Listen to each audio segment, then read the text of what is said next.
আসসালামু আলাইকুম, welcome back to my channel. আজকে দেখাবো আমি মুসুর ডালের কাবাব। এটা আমি কিভাবে তৈরি করি সেটা আজকে আপনাদের সাথে শেয়ার করব। আমি মুসুরের ডাল ধুয়ে রেখেছিলাম, ধুয়ে একটু ভিজিয়ে রেখেছিলাম। এখন আমি এটা সিদ্ধ করে নিব। আমি চুলা দিয়ে দিলাম। এখানে 1 চামচ আদা বাটা দিয়েছি আমি। রসুন বাটাও 1 চামচ দিয়েছি। এখানে সবগুলি আমি 1 চামচ নিয়েছি, কারণ মুসুরের ডালটা আমি একটু বেশি দিয়েছি। মানে 250 গ্রামের মতো এখানে মুসুরের ডাল আছে, অনেকটাই বেশি। লবণ দিয়ে দিলাম। এখন এটা নেড়েচেড়ে আমি মিশিয়ে দিচ্ছি। একটু পানি দিব আর একটু হলুদের গুঁড়ো দিয়ে দিব।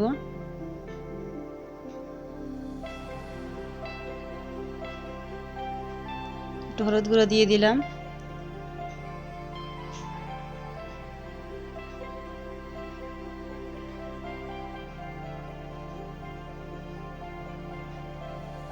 এই যে আমার ডালটা সিদ্ধ হয়ে গেছে।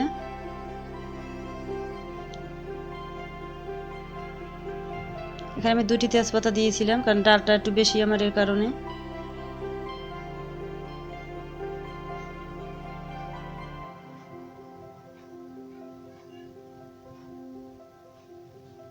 এখন নেড়েচেড়ে পানিটা শুকানো পর্যন্ত আমি অপেক্ষা করব।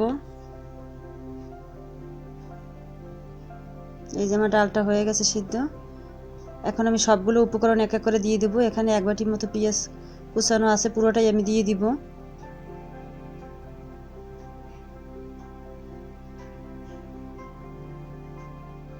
কাঁচামরিচ, এখানে 3টি কাঁচামরিচ দিয়ে দিলাম আমি, বড় সাইজের।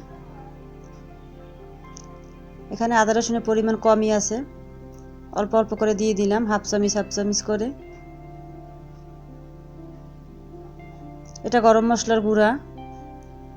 এখানে 5 ধরনের গরম মশলা আমি একসাথে তেলে গুঁড়ো করে নিয়েছি। এটা জিরার গুঁড়া,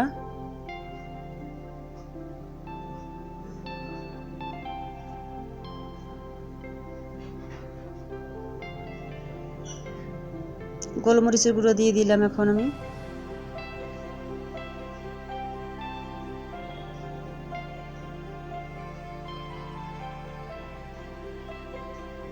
লাল মরিচের গুঁড়ো এটা।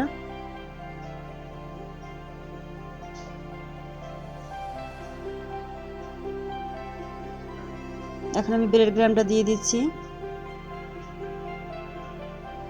এই ব্রেড গ্রামটা আমার পাউরুটির না, এটা আমার বিস্কিটের গুঁড়া। একটা ডিম দিয়ে দিলাম, বড় সাইজের।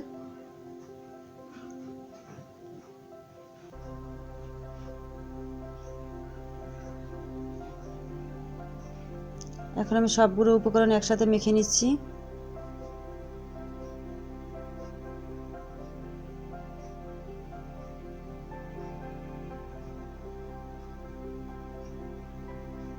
এখন আমি কাবাবগুলো তৈরি করে নিব।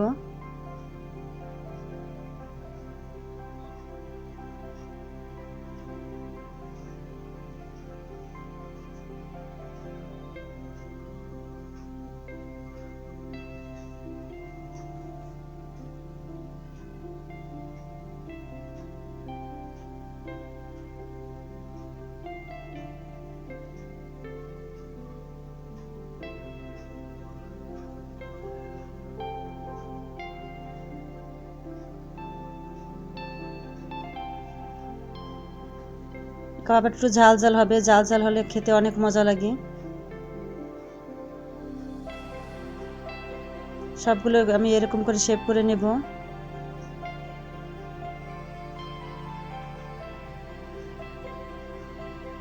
এখন আমি চুলায় চলে আসলাম। তেলটা গরম হয়ে গেছে। এখন সবগুলো আমি দিয়ে দিচ্ছি।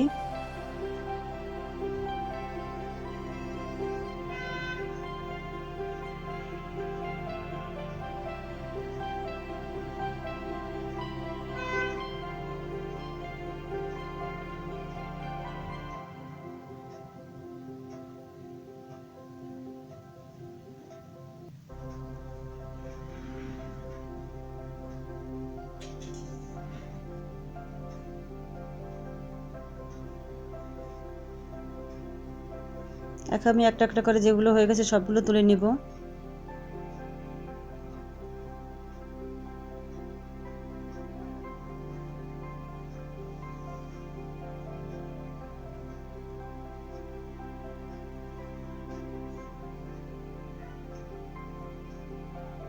অনেক সুন্দর একটা কালার আসছে কিন্তু।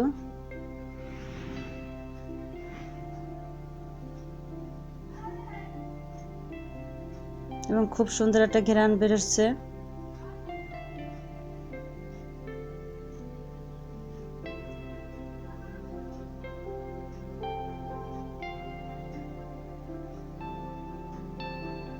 যারা এতক্ষণ আমার এই ভিডিওটা দেখেছেন, আমার সাথে থেকেছেন, সবাইকে ধন্যবাদ। অবশ্যই বাসায় কাবাবটা তৈরি করবেন।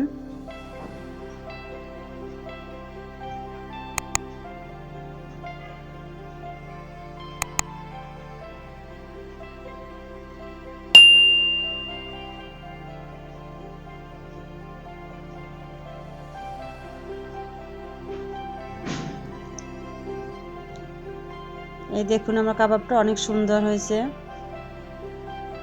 আমি ভেঙে দেখাচ্ছি। এটা পোলাওর সাথে খুব ভালো লাগবে খেতে। আসসালামু আলাইকুম।